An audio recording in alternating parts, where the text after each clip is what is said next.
CRPC chapter 7 चीज़ें पेश करने को विवश करने के लिए आदेशिकाएं, process to compel the production of things. ठीक है, जो हमने चैप्टर 6 पढ़ा था वो किस बारे में था कि वो किसी व्यक्ति को, अभियुक्त को, ठीक है ना, उनको बुलाने के लिए सम्मन भेज रहे थे, वारंट भेज रहे थे, ठीक है, फिर भी नहीं, तो फिर आगे उद्घोषणा, कुर्की, ठीक है ना, वो किस लिए, चैप्टर 6 किस बारे में था मेन, कि वो किसी व्यक्ति को बुला रहे थे, ठीक है ना, न्यायालय में।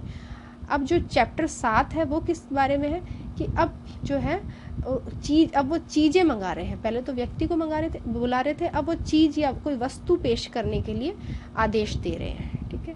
तो इसके लिए इसके वस्तु पेश कैसे करवाएंगे, या तो पहले वो सम्मन जारी करेंगे, ठीक है ना, और सम्मन पे नहीं आता तो फिर वो वारंट, तलाशी वारंट निकाल देंगे।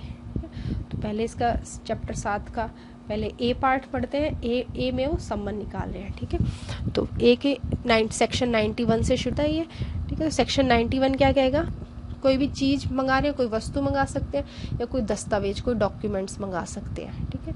तो उसके लिए दो चीज़ें जारी कर सकते हैं, या तो वो ऑर्डर दे सकते हैं या फिर वो सम्मन निकाल सकते हैं, ठीक है।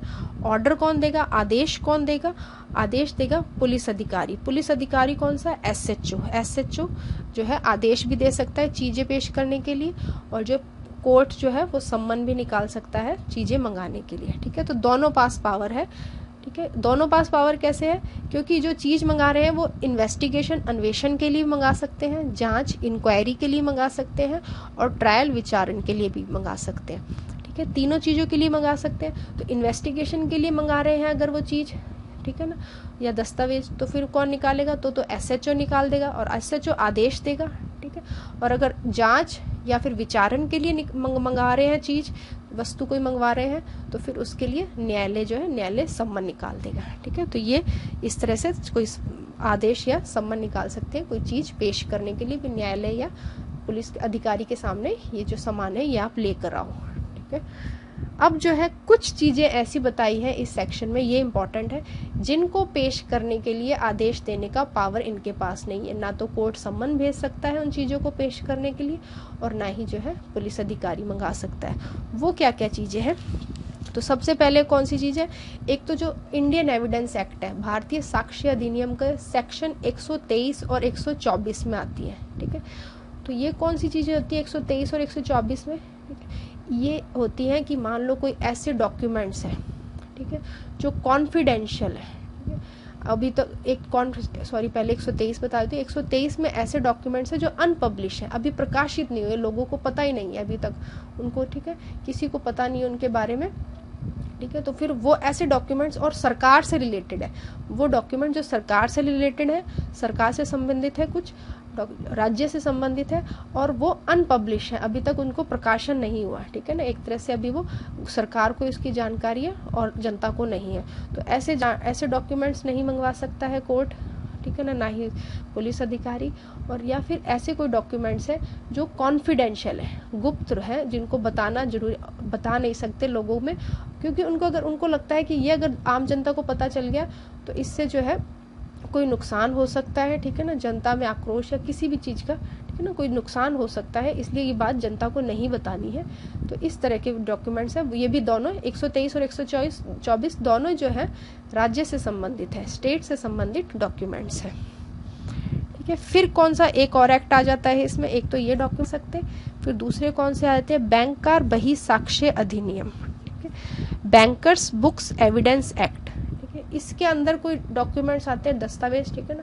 ये कौन से दस्तावेज होते हैं, जो बैंक के कोई बही खाते होते हैं वो नहीं मंगवा सकता है कोर्ट, ठीक है।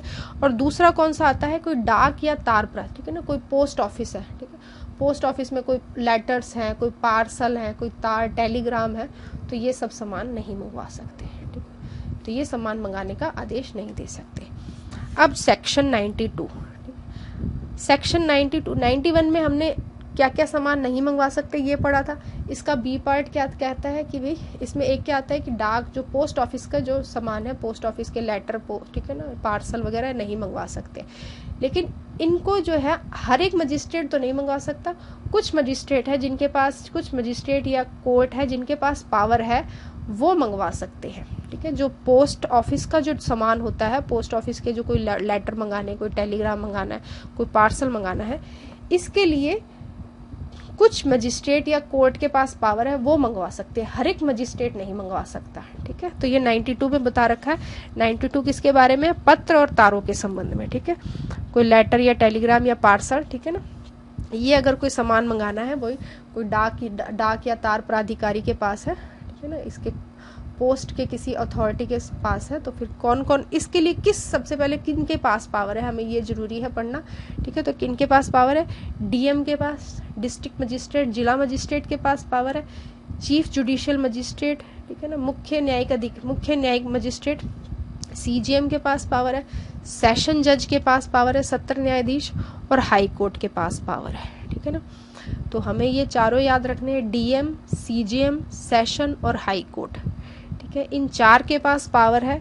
ये चारों जो है ये आदेश दे सकते हैं पोस्ट ऑफिस की किसी भी अथॉरिटी को कि भाई ये जो हमें ये चीज़ें चाहिए आपके पोस्ट ऑफिस से, ये आप कोर्ट में लेकर आओ। ठीक है, तो इनके पास पावर है। और हमें बस इसमें मुख्य यही है कि आपको इन मजिस्ट्रेट के नाम याद होने चाहिए कि कौन मंगवा सकता है डाक और तार के। ठीक है ना, ये तो इनको ऑर्डर दे के मंगवा सकते हैं। फिर इनमें कुछ और मजिस्ट्रेट बताए हैं, जो है कार्यपालक मजिस्ट्रेट, ठीक है ना, एग्जीक्यूटिव मजिस्ट्रेट, जुडिशियल मजिस्ट्रेट, कोई भी न्यायिक मजिस्ट्रेट, फिर है कमिश्नर, आयुक्त, पुलिस आयुक्त, और एसपी, पुलिस अधीक्षक। ईएम, ठीक है ना, एग्जीक्यूटिव मजिस्ट्रेट को ईएम बोलेंगे, जुडिशियल मजिस्ट्रेट जेएम हो गया, कमिश्नर और एसपी। ठीक है ना, ये चारों क्या कर सकते हैं?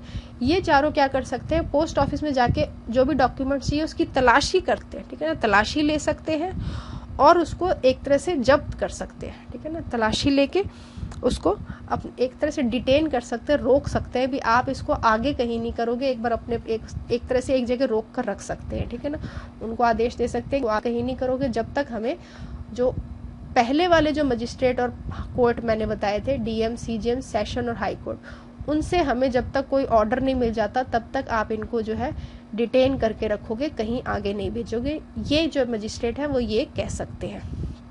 ठीक है, ये हमें याद रखना है। अब आ जाता है बी पार्ट। ये पहले तो सम्मन भेज रहे थे, ठीक है, ये ऊपर 91 में भी सम्मन था, 92 में भी सम्मन था सामान मंगाने के लिए। अब 93 क्या कहता है? 93 इंपॉर्टेंट है, मतलब 93 जो बी पार्ट शुरू हो जाता है यहाँ से 93 से, ये तलाशी वारंट है। अब तक क्या था? सम्मन आ रहा था, अब तलाशी वारंट, चीजें पेश करने के लिए जो तलाशी वारंट जारी करे जा रहे हैं। ठीक है, एक तलाशी वारंट के लिए किस किस सेक्शन में तलाशी वारंट जारी किए जाते हैं ये मैं सेक्शन बता देती हूँ।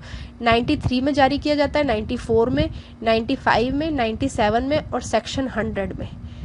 इन 5 सेक्शन में जो है तलाशी वारंट जारी किया जाता है। कई बार क्वेश्चन आ जाता है भी कौन कौन से सेक्शन में जारी किया जाता है, तो आपको ये 5 सेक्शन ध्यान रखने हैं। ठीक है, अब तलाशी वारंट कौन कब जारी करेगा? सबसे पहले तो कोर्ट जारी करेगा, क्योंकि वारंट है तो कोर्ट जारी करेगा। ठीक है, और कब जारी करेगा? एक तो उसको लगता है कि जब उसने 91 सेक्शन 91 और सेक्शन 92 में जब सम्मन भेजा है, ठीक है ना, तो वो व्यक्ति जो है जिसको भेजा वो चीज पेश नहीं करता, या उसको लगता है कि ये पेश करेगा नहीं। ठीक है, तो इस स्थिति में वो तलाशी वारंट जारी कर सकता है। या फिर जो है जो चीज चाहिए कोर्ट को, जो न्यायालय को कोई वस्तु चाहिए, वो न्यायालय को पता नहीं है कि किस जगह पड़ी है। ठीक है ना, कहाँ पड़ी है उनको पता नहीं है, तो तलाशी वारंट जारी करेंगे भी, आप जाओ तलाशी लो जगह, अलग अलग जगहों की, और फिर ढूंढो वो चीज़ है कहाँ पर। ठीक है, तो इसलिए तलाशी वारंट जारी कर सकते हैं। या फिर तीसरा किस लिए तलाशी वारंट जारी कर सकते हैं कि कोर्ट को लगता है कि अगर उस जगह की तलाशी होगी तो हमें और भी कोई सबूत मिल सकते हैं। ठीक है ना, एक जगह की तलाशी के लिए भेज दिया कि आप उस अपराधी, आप जो अभियुक्त है उसके घर पे जाओ और वहाँ पर तलाशी लो, हो सकता है आपको कोई और भी सबूत मिल जाए। ठीक है, तो फिर इसलिए भी तलाशी वारंट जारी कर सकते हैं। तो इन 3 परिस्थितियों में तलाशी वारंट जारी कर सकते हैं। ठीक है, और अगर मान लो डाक या तार प्राधिकारी के लिए तलाशी वारंट जारी कर रहे हैं, ठीक है ना, डाक या पत्रों के लिए, तो फिर उनके लिए तलाशी वारंट जारी करने का अधिकार भी उन्हीं मजिस्ट्रेट के पास है जो पहले सम्मन भेज रहे थे। ठीक है, वही डीएम, सीजीएम, सेशन और हाई कोर्ट ही तलाशी वारंट जारी कर सकते हैं डाक और पत्रों के लिए।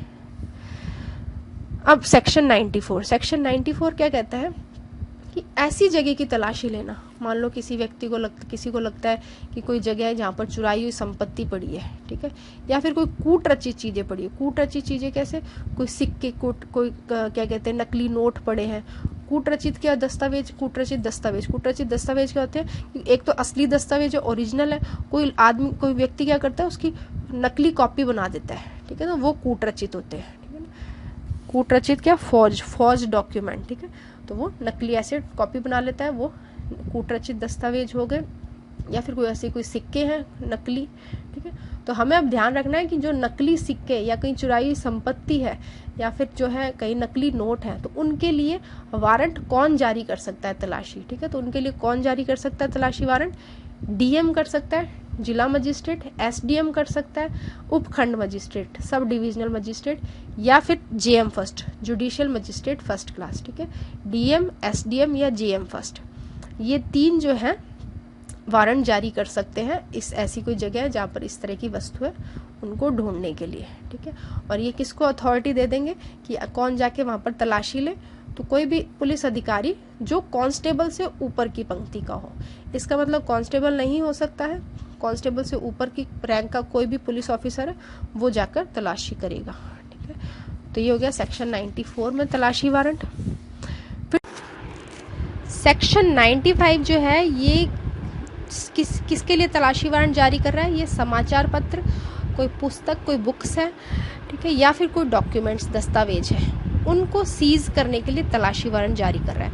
उनको सीज क्यों किया जाएगा, क्योंकि उनमें ऐसा कुछ लिखा हुआ है जो आईपीसी के इसमें कुछ सेक्शंस बता रखे हैं, उनके अंदर अपराध बनता है, ठीक है। तो हम पहले वो आईपीसी के सेक्शन देखते हैं कौन कौन से बता रखे हैं। तो ऐसा वो जो न्यूज़पेपर, बुक या डॉक्यूमेंट है उसमें क्या लिखा हुआ है, जो आईपीसी के 124A क्या कहता है, राजद्रोह, ठीक है ना। राजद्रोह क्या होता है कि भारत या भारत में जो सरकार है, इस तरह की बात लिख देना कि उस सरकार या भारत के प्रति जो है क्या कहते हैं नफरत की भावना पैदा हो जाए, घृणा की भावना पैदा हो जाए, इस तरह की कोई चीज़ लिख देना। या फिर जो 153A 153A जो है, 153A क्या कहता है, कोई धर्म, मूल, वंश, ठीक है ना, जाति, इन आधारों पर जो है लोगों में भेदभाव बढ़ाने की बातें, ठीक है ना, उनमें आपस में क्या होगा, झगड़ा हो, इस तरह की बातें करें कि वो जाति के आधार पर कोई झगड़ा हो, ठीक है, धर्म के आधार पर झगड़ा हो, इस तरह की बातें लिखें। या 153B क्या है कि देश की अखंडता या एकता, ठीक है ना, वो इस तरह इनके विरुद्ध कोई बातें लिख देता है। या फिर सेक्शन 292 क्या है कि कोई अश्लील बातें, कोई ऑब्सीन बातें लिखना। सेक्शन 293 जो है ऐसी कोई अश्लील वस्तु जो है कोई तरुण व्यक्ति कौन होगा, जिसकी उम्र 20 वर्ष से कम है, उसको देना। और 295A क्या है कि किसी की व्यक्ति की धार्मिक कोई भावना है, ठीक है ना, ऐसे कोई काम करना कि जिससे लोगों की धार्मिक भावनाओं को ठेस पहुंचे, तो इस तरह की कोई चीज़ लिखता है, ठीक है ना। कौन सा सेक्शन है, 124A 153A 153B 292 293 या 295A, इनके अंदर अपराध बन रहा है। उन्होंने इस तरह की कोई चीज़ लिख दी है उस न्यूज़पेपर में, बुक में या डॉक्यूमेंट में जो इनमें अपराध बनता है, ठीक है, तो उसको सीज करने के लिए तलाशी वारंट निकाल सकते हैं, ठीक है ना। इसमें कोई भी निकाल सकता है, कोई बता नहीं रखा कौन निकालेगा, ठीक है। और अगर ये जो न्यूज़पेपर है या कोई भी डॉक्यूमेंट है ये किसी परिसर में, किसी प्रेमिसेस में, मानो कि न्यूज़पेपर कहाँ पड़े, अगर न्यूज़पेपर के कारखाने में पड़े हैं, ठीक है ना, वो सारे जो अखबार हैं वो वहाँ पर पड़े हैं जिसमें लिखा था, तो वहाँ पर पड़े हैं, तो फिर वो उसको सीज़ करने के लिए आदेश देंगे। तब जब जब सीज़ करने के लिए आदेश देंगे, तो जब ये किसी परिसर में जाके इनको उठा के लाना है, इनको सीज़ करना है, तो फिर कौन जाएगा, फिर एसआई, सब इंस्पेक्टर है, पुलिस उप निरीक्षक, वह जाएगा, या उससे ऊपर का कोई और ऑफिसर जाएगा उसको सीज़ करने के लिए। सेक्शन 96 क्या कहता है, सेक्शन 96 मानो ये जो 95 में सीज़ किया था, ठीक है ना, संपरण किया था, तो ये जो फीचर किया था, कोई व्यक्ति कहता है कि ये जो है गलत किया है, ये हमारा तो अखबार में ऐसी कोई न्यूज़पेपर में बात ही नहीं थी, हमारी मैगजीन में तो इस तरह की कोई बात लिखी ही नहीं थी, तो गलत आपने सीज़ कर लिया हमारे सामान, ठीक है ना, हमारे जो दस्तावेज हैं।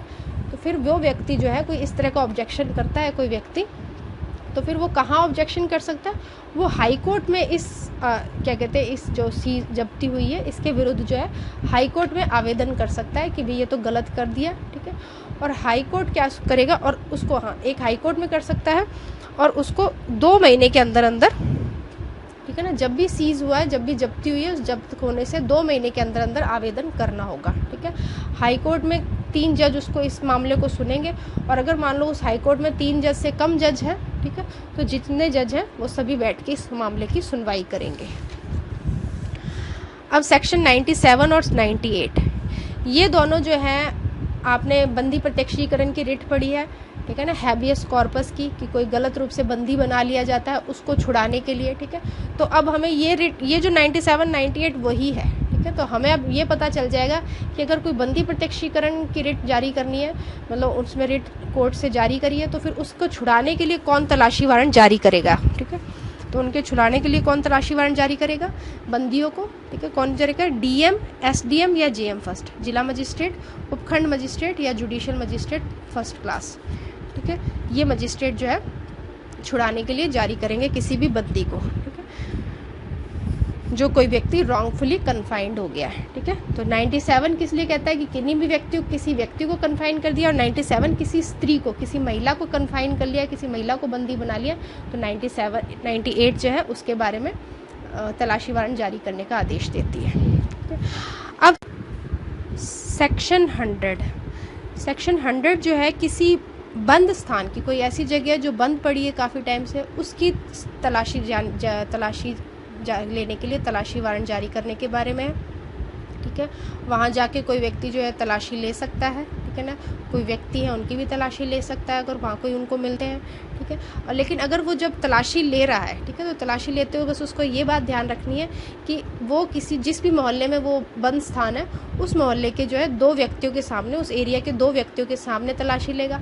अगर मान लो उस एरिया के, उस मोहल्ले के 2 व्यक्ति तैयार नहीं होते हैं, कोई भी व्यक्ति तैयार नहीं होता कि हम तो नहीं आएंगे, हमें तो वहाँ पर, ठीक है ना, हम तो अभी ऑब्जेक्शन, हम यहाँ पर खड़े होकर आपकी सहायता नहीं कर सकते, तो फिर वो किसी दूसरे मोहल्ले के 2 व्यक्तियों को, कोई ऐसे व्यक्ति जो प्रतिष्ठित हो, अच्छी उनकी लोगों में जानकारी हो, भी उनको अच्छा मानते हो, उन 2 व्यक्तियों के सामने वो तलाशी लेंगे, लिस्ट बनाएंगे, जो जो सामान उनको लगता है जो वो जब्त कर रहे हैं उनकी लिस्ट बनाएंगे, और उन 2 व्यक्तियों के उस पर हस्ताक्षर करवाएंगे। ठीक है, और ये जो 2 व्यक्ति हैं, इनकी मुख्य बात इसमें यही कि, और ये जो 2 व्यक्ति हैं, इनके सामने जो तलाशी ली है, ठीक है, और इनको अगर कभी ज़रूरत पड़ती है आगे, तो इनको ये किसी, मतलब गवाही देने के लिए, ठीक है ना, सुनवाई में उनको बुला भी सकते हैं। ठीक है, लेकिन अगर ये व्यक्ति, ठीक है ना, बिना किसी उचित कारण से, जब उनको बुलाया जाता है कि आप गवाही देने के लिए आए, और ये बिना, इनके पास कोई रीज़न नहीं है, विदाउट कोई, मतलब चलो कोई कारण है, बीमारी, कुछ कोई कारण है कि नहीं आ सकते हैं, वो अलग बात है। अगर ये बिना किसी कारण नहीं आते हैं, तो फिर ये आईपीसी के सेक्शन 187 में अपराध हो जाएगा। ठीक है, हमें ये बात ज़्यादा इंपॉर्टेंट है इसमें, कि अगर कोई व्यक्ति को बुलाया जाता है और फिर वो नहीं आता है, तो कौन से सेक्शन में अपराध होता है, ये आईपीसी के धारा 187 में। ठीक है, आईपीसी की धारा 187 क्या कहती है कि मान लो कि कोई व्यक्ति जो है पुलिस की सहायता करने के लिए आबद्ध है, बाउंड है कि उसको पुलिस की सहायता या लोक सेवक की सहायता करनी है। ठीक है, और वो सहायता करने के लिए बाउंड होते हुए भी नहीं करता है, तो फिर वो आईपीसी की धारा 187 में अपराध माना जाएगा। ठीक है, अब सेक्शन 102 क्या बताता है कि मान लो कोई पुलिस को कोई वस्तु मिली है, ठीक है ना, कोई पड़ी हुई वस्तु मिली है सड़क पर या कहीं पर भी, उनको ऐसा लगता है कि ये कोई या तो चुराई हुई संपत्ति है, पुलिस को ऐसा डाउट होता है, और या फिर मतलब पुलिस को या किसी व्यक्ति ने कोई सूचना दी है पुलिस को कि कोई ऐसी वस्तु है, कोई या तो लगता है कि ये वस्तु कि इससे कोई अपराध, मतलब कोई अपराध से संबंधित है। जैसे कई बार कोई गाड़ी छोड़ जाता है अपराध करने के बाद, या कोई बाइक ऐसे खड़ी लावारिस छोड़ जाता है, ठीक है ना, अपराध में जो अपराध में जिसका उपयोग किया हो। ठीक है, तो इस तरह की बाइक या गाड़ी भी कई बार होती है। ठीक है, तो इस तरह की कोई वस्तु है जिसको लगता है कि भाई ये अपराध में जो है इसका उपयोग किया गया है। ठीक है, तो फिर ऐसी जो वस्तु है वो मतलब पुलिस अधिकारी जो उसको जब्त करेगा। ठीक है, और अगर मान लो कि जिस पुलिस अधिकारी ने जब्त किया है वो एसएचओ से निम्न, ठीक है ना, अगर एसएचओ से नीचे पोस्ट का है तो फिर वो एसएचओ को इसकी सूचना देगा। एसएचओ से ऊपर है तो अलग बात है, अगर एसएचओ से निम्न पंक्ति का है तो फिर वो एसएचओ को इस बात की सूचना देगा। ठीक है, एसएचओ जो है इस चीज़ की सूचना किसको देगा, जिसने भी अभिग्रहण किया, एसएचओ या उससे ऊपर का जो भी अधिकारी है, ये इसकी सूचना किसको देगा, ये मजिस्ट्रेट को देगा। ठीक है, और मजिस्ट्रेट के सामने पेश करेगा उस वस्तु को, ठीक है। लेकिन अगर वो मान लो इस तरह की वस्तु है जो पेश नहीं हो सकती, ठीक है ना, कोई बड़ा ट्रक है, ठीक है ना, जो आराम से लेके नहीं आया जा सकता, या फिर जो है क्या कहते हैं उसको रखा, या फिर कोर्ट में जगह ही नहीं है, ठीक है ना, कोर्ट में इतनी जगह नहीं है कि उस वस्तु को वहाँ पर ला के रख सके। मानो कोर्ट में काफ़ी सामान पहले से ही पड़ा है तो कोर्ट में जगह नहीं है कि वो और वस्तु को रख सके, या फिर जो उसकी बार बार इन्वेस्टिगेशन में उस वस्तु की ज़रूरत नहीं है, ठीक है। 3 कारण है, या तो हम उसको कोर्ट में लेके नहीं आ सकते, न्यायालय में इस तरह की कोई वस्तु है, या न्यायालय में जगह नहीं है जहाँ पर उसको रखा जाएगा, या फिर जो है लगातार इन्वेस्टिगेशन में उस वस्तु की ज़रूरत नहीं है, ठीक है। तो फिर उस वस्तु को क्या करेंगे, वो व्यक्ति, किसी भी व्यक्ति को, ठीक है ना, जिसको पुलिस अधिकारी सही समझता है, ठीक है ना, उस व्यक्ति के उसको सुपुर्द कर देगा कि तुम इसकी जो है इसकी ध्यान रखो, इसकी अभिरक्षा करो, और उससे एक बॉन्ड भरवा लेगा, ठीक है, एक बंद पत्र भरवा लेगा कि भी जब भी न्यायालय में कोर्ट में ज़रूरत होगी तुम इस वस्तु को कोर्ट में लेकर आओगे, ठीक है। तो ये तो हो गई, ये पहले उस वस्तु को चीज रखने के लिए दे देंगे। अब मान लो कि वो वस्तु ऐसी है कि वो जल्दी ख़राब होने वाली है, ठीक है ना, वही हमने एक बार देखा था कि कोई फसल है, ठीक है ना, मानो कोई ट्रक में कोई फसल मिल गई या कुछ इस तरह की मिल गई जो जल्दी ख़राब हो सकती है, ठीक है। इस तरह की कोई वस्तु है जो ख़राब होने वाली है और जो उसका मालिक पता ही नहीं चला, अभी तक कोर्ट को पता ही नहीं चला कि इसका मालिक कौन है, वो मिला ही नहीं है, ठीक है। या फिर जो है उस वस्तु का रेट जो है सब पैसे जो है उस वस्तु का कीमत जो है 500 रुपये से कम है, ठीक है। 2 सिचुएशन है, ख़राब होने वाली है और मालिक पता नहीं है, या फिर जो है 500 रुपये से कम की वस्तु है, तो फिर क्या करेंगे, उसको नीलामी द्वारा उसको बेच देंगे उस वस्तु को, ठीक है। और ये नीलामी का आदेश कौन देगा, एसपी, ठीक है ना, जो पुलिस अधीक्षक है, ठीक है ना, पुलिस अधीक्षक जो है वो आदेश देगा, एसपी, ठीक है ना, सुपरिटेंडेंट ऑफ पुलिस जो है नीलामी का आदेश देगा। अब एक लास्ट इसका सेक्शन और आ जाता है, सेक्शन 105, ये आदेशिकाओं के बारे में व्यतिकारी व्यवस्था, रेसिप्रोकल अरेंजमेंट रिगार्डिंग प्रोसेस, ठीक है ना। ये सेक्शन क्या बताता है कि मान लो कि जो सम्मन और वारंट जारी कर रहा है कोर्ट, ठीक है ना, ये अब जो हमें किसी को व्यक्ति को बुलाना है या किसी वस्तु को बुलाना है, वो मंगानी है, वो ऐसी जगह पर है जहाँ पर सीआरपीसी लागू नहीं होती है, ठीक है ना। अब सीआरपीसी 2 इसमें सिचुएशन आती है कि एक तो सामान तो वो भारत में ही है, लेकिन भारत में ऐसी जगह पर है जहाँ सीआरपीसी लागू नहीं होती। तो हम मान लेते हैं कि मानो नागालैंड में है, नागालैंड में 8, 10 और 11 ही सेक्शन चैप्टर लागू होते हैं, तो मान लो कि नागालैंड ने बाकी चैप्टर लागू नहीं किए, ठीक है। तो अब नागालैंड से मंगवानी है कोई वस्तु, ठीक है ना, या कोई व्यक्ति को बुलाना है, ठीक है, तो फिर कोर्ट, यहाँ का कोर्ट तो क्या करेगा, यहाँ कोर्ट क्या करेगा कि नागालैंड में जिस भी शहर में वो व्यक्ति है या वो वस्तु है, उस शहर के मजिस्ट्रेट या न्यायाधीश को क्या करेगा, सम्मन या वारंट की कॉपी सम्मन या वारंट भेज देगा, ठीक है ना। इसमें जो सम्मन जाएगा वो भी 2 कॉपी में जाएगा और वारंट भी 2 कॉपी में भेजेगा, ठीक है। हमने वारंट देखा है कि वारंट क्या होता है, वारंट की 1 कॉपी होती है, लेकिन जब दूसरी जगह पर भेज रहे हैं, न्यायालय भेज रहा है, ठीक है ना, दूसरी जगह पर जहाँ पर अधिकारिता नहीं है, सीआरपीसी नहीं लागू होती, वहाँ भेज रहा है, तो वहाँ पर वारंट भी 2 कॉपियों में भेज देगा, ठीक है। फिर वो न्यायालय या कोर्ट है वो अपने आप उसको क्या कहते हैं, तामील करवा के और वापस न्यायालय को भेज देंगे, ठीक है ना। वो व्यक्ति वस्तु मिल जाते हैं तो ठीक है, वो भेज देंगे, वो अपने आप अपनी प्रक्रिया कर लेंगे। और अगर ऐसा ही है कि मानो कि एक तो अब तो भारत में भेज रहे थे, अब भारत से बाहर भेजना है न्याय कोर्ट को, ठीक है ना, वो व्यक्ति या वस्तु जो भारत से बाहर है, तो कोर्ट क्या करेगा, तो कोर्ट एक तो संविदाकारी राज्य है, ठीक है ना, जो कॉन्ट्रैक्टिंग स्टेट है, कॉन्ट्रैक्टिंग स्टेट हम मान लेते हैं जिससे भारत ने कोई कॉन्ट्रैक्ट किया हुआ है कि हाँ भाई हम ऐसे कोई वस्तु या व्यक्ति हमें आवश्यकता होगी तो आप हमें भेजोगे, ठीक है। इस तरह को कोई संविदा करी हुई है तो न्यायालय जो है उन संविदाकारी राज्यों को जो है वही 2 प्रतियों में सम्मन या वारंट भेज देंगे, ठीक है ना। अब सबसे पहले तो ये जो सम्मन या वारंट है ये किसके नाम होंगे, ये जिस भी न्यायालय या न्यायाधीश, ठीक है ना, या फिर जो है मजिस्ट्रेट के नाम होंगे जिसकी जुरिस्डिक्शन में, जिसकी अधिकारिता में वह व्यक्ति या वस्तु है, ठीक है ना, उस जगह पर उधर भेज देंगे, उसके नाम लिखेंगे और देंगे किसको, ये पहुंचाएंगे किसको, किसके एड्रेस, किसको भेजेंगे, किसी अथॉरिटी को जिसको सेंट्रल गवर्नमेंट, केंद्रीय सरकार ने बताया कि इस प्राधिकारी को भेजना है, तो उस प्राधिकारी को भेजेंगे और नाम किसका होगा, उस न्यायाधीश, मजिस्ट्रेट या न्यायालय का, ठीक है। तो उस प्राधिकारी को भेज देंगे और फिर वो जो प्राधिकारी है वो उस न्यायालय या मजिस्ट्रेट को भेजेगा और वो न्यायालय मजिस्ट्रेट जो है अपने आप उसकी तामील करवा के हमें वापस भेज देंगे। ये हो गया सम्मन और वारंट।